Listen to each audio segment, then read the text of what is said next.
Praise God, hallelujah. Today we wish to continue our exposition on grieving the Holy Spirit. In the part 1 of this message, we looked at the love of the Holy Spirit as being one essential reason why we ought not to grieve the Holy Spirit. But today we are looking at the seal of the Holy Spirit. The seal of the Holy Spirit as being yet another reason why we ought not to grieve Him. And then we'll conclude it up with the consequences of grieving the Holy Spirit. And I trust that you will be a blessing. Praise God. The seal of the Holy Spirit. We want to take our scripture reading. Today we are taking two scripture readings. One from Ephesians chapter 1 from 13b and then 14. And then the next scripture reading as we did last week, Ephesians 4:30. And I read it. Ephesians chapter 1, 13b and then 14. When you believed, you were marked in Him with a seal, the promised Holy Spirit, who is a deposit guaranteeing our inheritance until the redemption of those who are God's possession to the praise of His glory. Hallelujah. Then we look also at Ephesians chapter 4 verse 30. Ephesians 4:30. And do not grieve the Holy Spirit of God, with whom you were sealed for the day of redemption. Hallelujah. Shall we pray? Father, we bless your name for yet another opportunity to reach out with your word. I pray in the name of Jesus Christ that by the power of the Spirit, you reach into the hearts of many and inspire many in Jesus' name. Amen. The seal of the Holy Spirit. Now, this is yet another reason why we should not grieve the Holy Spirit. Hallelujah. Because it is by this Holy Spirit that we are sealed. Praise God. The Spirit Himself is expressed as a seal, or more directly, He is expressed as a pledge of our inheritance in Christ. Praise God. The book of Ephesians describes Him as a deposit guaranteeing our inheritance until the redemption of those that are God's possession. So let's take note of that. In other words, the seal of the Holy Spirit is God's way of saying that this one is mine and He has an inheritance in me when I return in my kingdom. Praise God. Now, the sealing by the Spirit reveals a threefold meaning that we shall be considering as we go on. First of all, He is a seal of attestation. Praise God. He is a seal of appropriation. Praise God. And then He is also a seal of preservation. Hallelujah. So we want to begin with the seal. What we mean by being the seal of attestation. Praise God. Now, this we can also call the seal of confirmation. That is the seal of attestation. We can also describe it as the seal of confirmation. Now, I want to know whether or not I am truly a child of God. The Spirit that lives in me, that Spirit bears witness with my spirit that indeed I am born of God, and we accept that. Also, I have a written declaration of my sonship in the scriptures. That also I accept.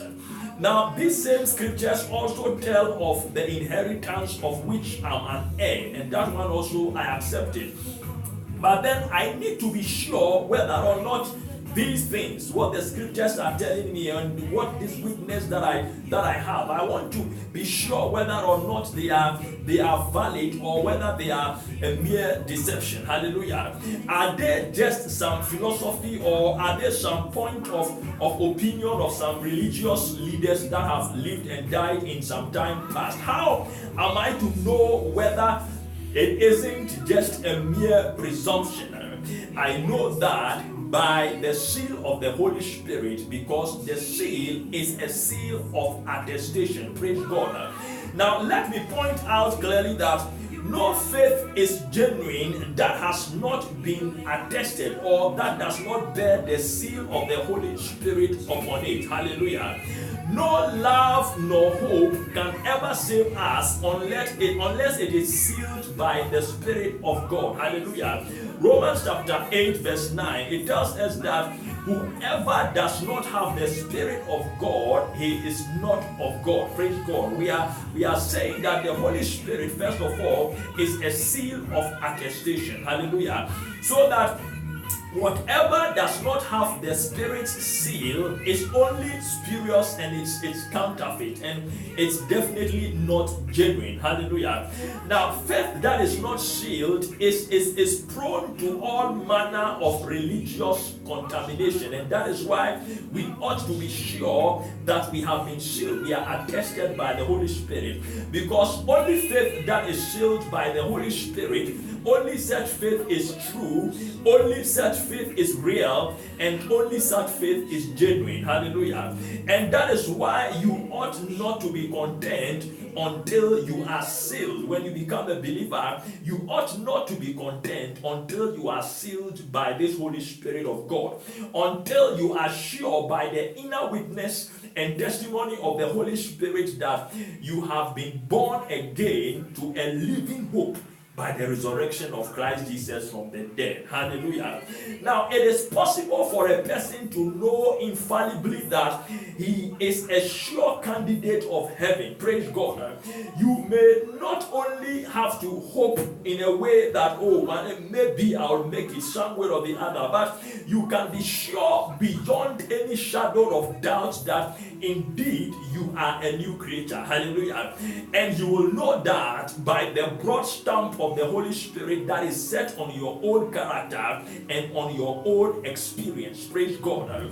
You know for sure that you are not what you used to be by the broad stamp of the Holy Spirit upon your life. He is the seal of attestation. So the Holy Spirit, as we have mentioned, he seals our confirmation in the Lord Jesus Christ. Hallelujah. B, he's also the seal of appropriation. First of all, he's the seal of attestation. Two, he is the seal of appropriation. What do I mean?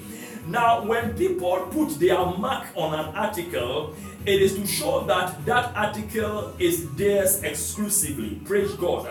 A farmer will brand his tools that everyone will know that these ones are his, so that no one will steal them. A shepherd will also mark his sheep that they may be recognized as belonging to his flock. Praise God. And we know that kings also would usually, they would put their broad arrow stamps on anything that is part of their property as well. And so the Holy Spirit also seals us by God's own brand. Praise God. We are saying that he is secondly a seal of appropriation. In effect, the Holy Spirit, by sealing us, is saying that thou shalt be mine when I gather my jewels into my kingdom. Praise God. He seals us to signify that we are God's reserved inheritance, that we are his special people and we are his portion in which his soul delights. Hallelujah. So the Holy Spirit is God's seal of appropriation. Hallelujah. Now, thirdly, he is also the seal of preservation. He is the seal of preservation. Now, people usually seal up what they wish to preserve. Praise God. When a document is sealed, it is meant to remain intact until it reaches the recipient of that document. And it is by the Spirit also that we Christians, we are sealed for preservation. That is by which he keeps us, he seals us until the day of redemption. It is by the Holy Spirit that the believer is kept and preserved, that is sealed until the very day of redemption. Hallelujah. He is sealed until Christ comes to redeem the bodies of his saints by raising them from the dead. You are sealed. He is sealed, the believer. He is sealed until Christ comes to redeem the world fully by purging this world from sin and all iniquity. Hallelujah. He is sealed until Christ comes to establish unto himself that great and mighty kingdom of righteousness. Hallelujah. Therefore, the choice seal of God cannot be lost because they have been sealed by the Holy Spirit. He is the seal of preservation. They must be brought home at last, and for that reason, they are sealed by the Holy Spirit. He is the seal of preservation. When the last general fire is alight, everything that has not been sealed by the Holy Spirit is going to be burnt up. Believe that from me. Only those that are sealed are going to be preserved. And as the songwriter puts it, says that they shall be saved amid the wreck of matter and the crash of the wells. Their spirits mounting above the flames shall dwell with Christ eternally, and with that same seal on their forehead on Mount Zion, they shall sing the everlasting song of gratitude and praise. That is what the songwriter says. And so, that is yet another reason why we ought not to grieve him. He is our seal. The Holy Spirit is our seal. The seal of attestation, the seal of appropriation, and he is also the seal of our preservation. Hallelujah. Now we want to conclude with the consequences of grieving the Holy Spirit, and I trust that you would spare me the next few minutes. How may we grieve this Holy Spirit, and what will be the sad consequence of grieving him? Hallelujah. And if we have grieved him, how may we restore that sweet and powerful fellowship with him again? Now I'm speaking to as many that have been born of God and who love the Lord Jesus Christ. To all such people, the Spirit of God is in your heart, and it is very, very easy for you to grieve him. You can grieve him unconsciously. Sin is as easy as it is wicked. Praise God. Because you may grieve the Holy Spirit, you may grieve him simply by your impure thoughts. Hallelujah. When you indulge in lascivious expressions, or even when you dwell on lascivious imaginations, you can grieve the Holy Spirit. Or even if your heart goes after covetousness, you will grieve the Holy Spirit. Or if you set your heart on anything evil, the Spirit of God will definitely be grieved. Praise God. The Spirit loves you, God loves you, and he wants to have all your heart. The Holy Spirit wishes to have all your heart, but still, that same Spirit, that clean dough, he cannot bear the filthy lust that regularly you find yourself entertaining in. Your thoughts, instead of running after the Spirit and Christ and the Father, most often you would find your thoughts running after the temptations of this world through lust, and that one also can grieve the Holy Spirit. Hallelujah. Now, the Holy Spirit sorrows within us because he knows that the Spirit within us, he knows what sorrows that these things that we do will bring to our very soul. So for that reason, he himself grieves and sorrows within us.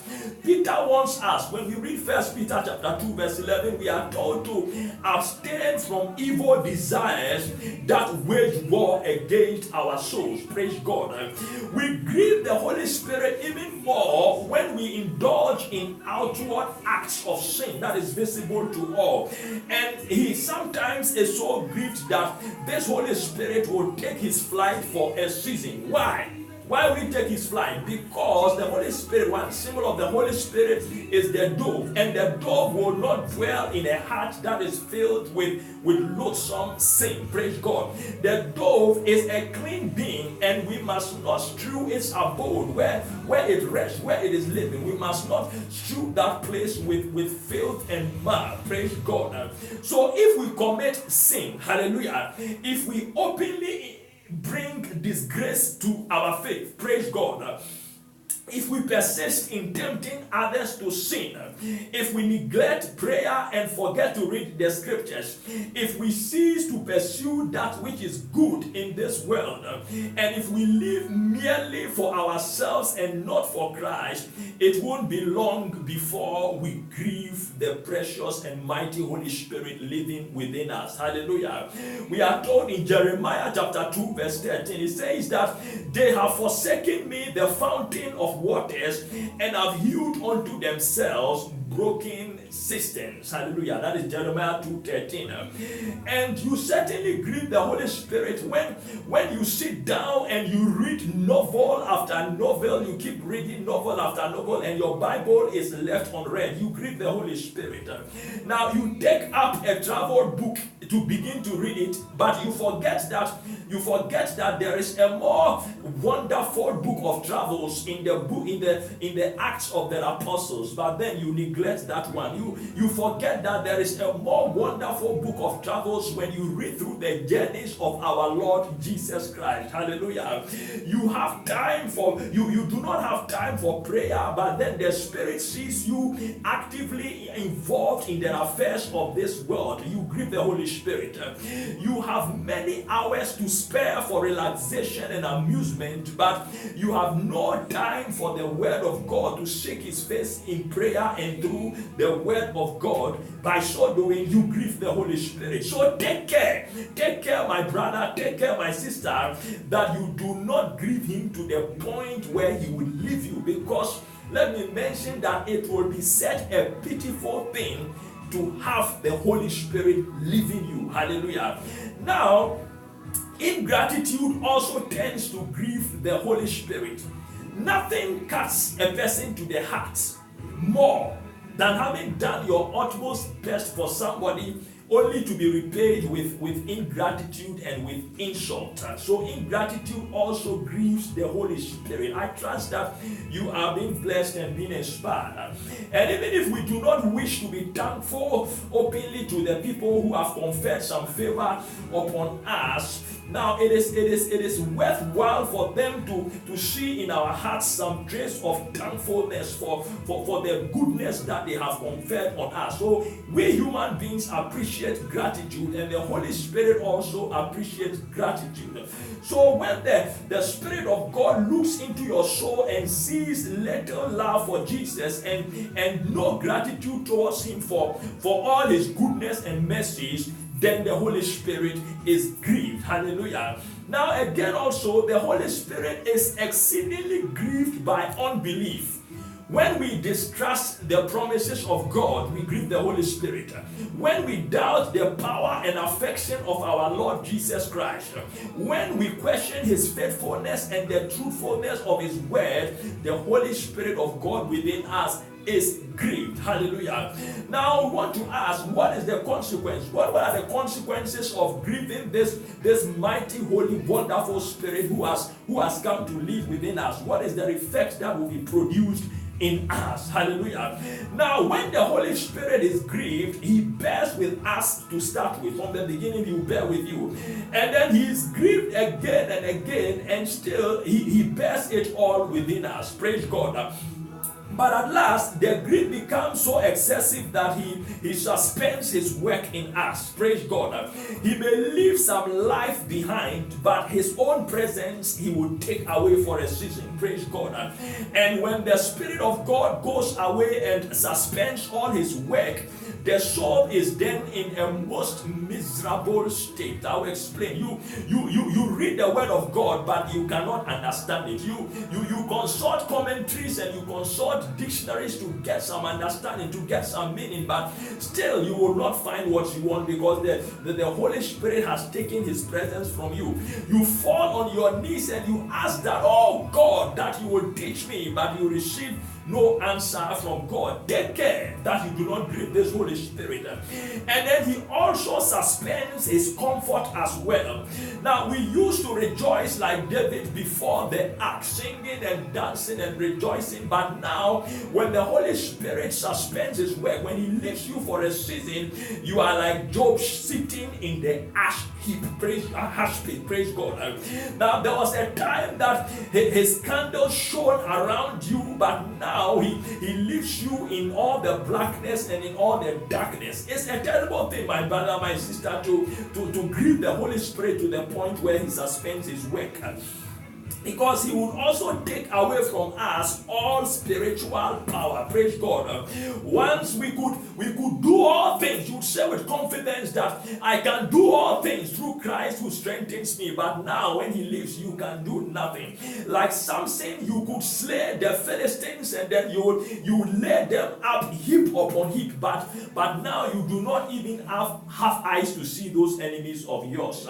Now you go about preaching, but there is no pleasure in what you are doing, and nothing good comes out of the preaching that you are doing. Be careful, my brother, my sister, that you do not grieve the Holy Spirit to the point where he will suspend his work. Praise God. So that when he leaves, the machinery to do ministry will be there, but there is no fragrance of love to spice up the ministry that you want to do. Hallelujah. There is the intention to do good, but no power to accomplish that intention when the Holy Spirit takes leave and suspends his work in you. Now, the Lord, at that time, you know for sure that the Lord has withdrawn himself from you. And his light, his joy, and his comfort and spiritual power is all gone from you. It's a terrible thing, my brother. Now, when the Spirit withdraws its presence, faith also shuts up and all its energy is lost. So the energy of your faith. Then also the fruit of your love also will begin to rot. And then hope also will fail you. Hallelujah.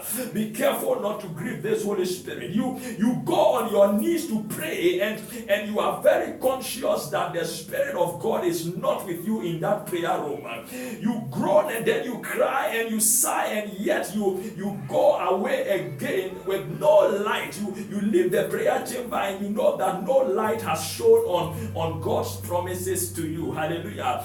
And it is sad to mention that it is very sad to mention that the church of today is very much in the position of those who have grieved the Holy Spirit. Why am I saying that? Because we ought not to forget that the Spirit deals with the churches just as it deals with individuals. Praise God.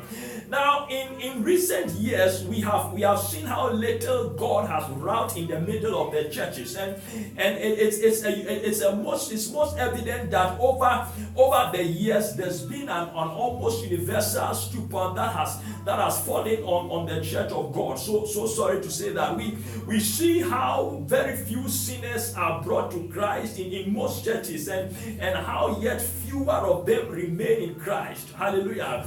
Now I want to ask how many, if you have noticed in your local church, I don't know what's happening there, but you want to ask yourself that how many respond to the call for prayer that really does not involve pleading for material things? How many respond to that call? How many are able to come to church on communion days? You need to take note of that.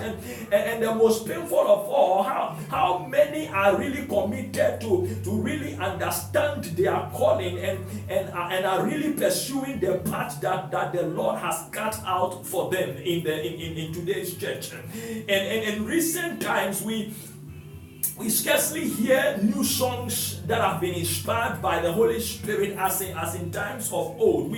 What we hear most of the time are memorized and rehearsed songs from the albums of some gospel musicians. So the church, in a way, is in a position of one that has grieved the Holy Spirit, and we need to work on that.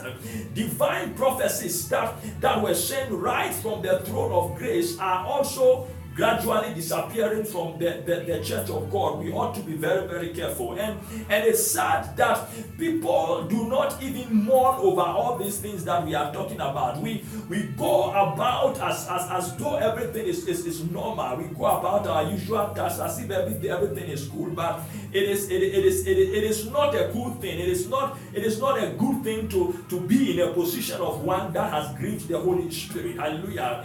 And in actual fact, we ought to be crying out so much to Him that we have so terribly grieved. Praise God. But the saddest part of all this is that most churches are willing to have things remain as they are, because you do not find any earnestness to have a revival or any sort of spiritual awakening at all in most of the churches of today. The church at large has done so much to grieve the Holy Spirit that in recent times it is evident that there are most denominations in which he has left them on their own, so that we do not even sense His presence in the least. If you are spiritually sensitive, if you have trained your spirit to a level in the Lord, you you really comprehend what I'm trying to communicate. And the problem isn't with any elder or any deacon or pastor in the church, but we have all contributed to an extent in grieving the mighty Holy Spirit. Praise God. And that is why we ought collectively to humble ourselves before God, to cry aloud to Him that He would visit us once again. Hallelujah. And that He will open the windows of heaven and pour out His grace abundantly on the thirsty flock. That should be our prayer and earnest cry. Hallelujah. Now I know there may be some who are listening to this message who have lost the very touch of His presence upon your life and within your spirit.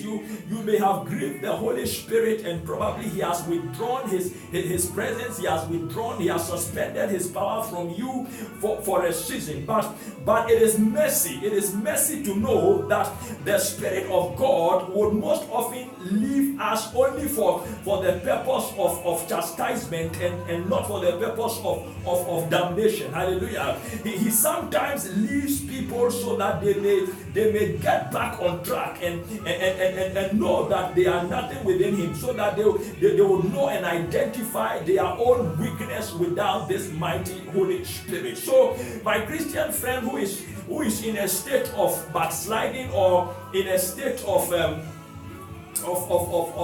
having grieved the Holy Spirit, do not stay for a moment longer in that dangerous position. Hallelujah. Do not be at ease for a single second that the Holy Spirit is not with you. For a single second that you have grieved Him to suspend His presence and His work in your life. I plead with you to do all that you can in your power to show forth your desire for mercy and to get back to the living God. Praise God. When we read James chapter 4 verse 8 and 9, we are told that draw near to God and He will draw near to you. Wash your hands, you sinners, and purify your hearts, all double-minded people. Weep, wail, mourn. Turn your mourning, turn your laughter into mourning and your joy to gloom. Seek the Lord, shake His face, humble yourself before Him, and He will revisit you. That is to those of us who have grieved the Holy Spirit one way or the other, if you are out there listening to this message. Hallelujah.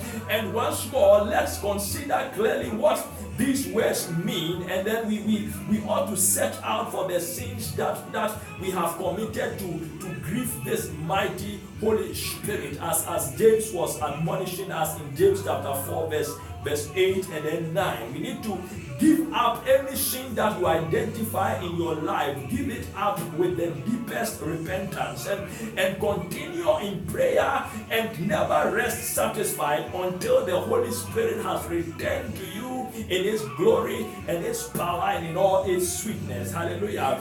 Now it may be also that the Spirit has not left you, but has been striving with you these past few days. Maybe the Spirit is still striving with you. To those to such people, I admonish that you yield to Him and not cause Him any further grief, because there may come a time after He has strived with you for a while, there may come a time where the Spirit will say that, oh, I will not strive with him any longer. I am going to take my leave. His ground is accursed and shall be given over to barrenness. May that never be your portion. And I can just hear the Spirit voice out in the words of the great Apostle Peter. He says, repent and be converted, every one of you, that your sins may be blotted out when times of refreshing shall come from the presence of our Lord Jesus Christ. So there are times of refreshing awaiting you upon your repentance from grieving the mighty Holy Spirit. I trust that you have been blessed, and I pray that the Lord would grant that none of us would grieve His mighty Holy Spirit. Shall we pray? Father, we bless you for this message. I trust that as many out there, Lord, by the power of the Spirit, you will conscientize their minds and bring them unto repentance. Restore great, mighty, sweet fellowship with them all, and glory will come to you. In the name of Jesus Christ, we have prayed. Grieve not the Holy Spirit. God bless you. Amen.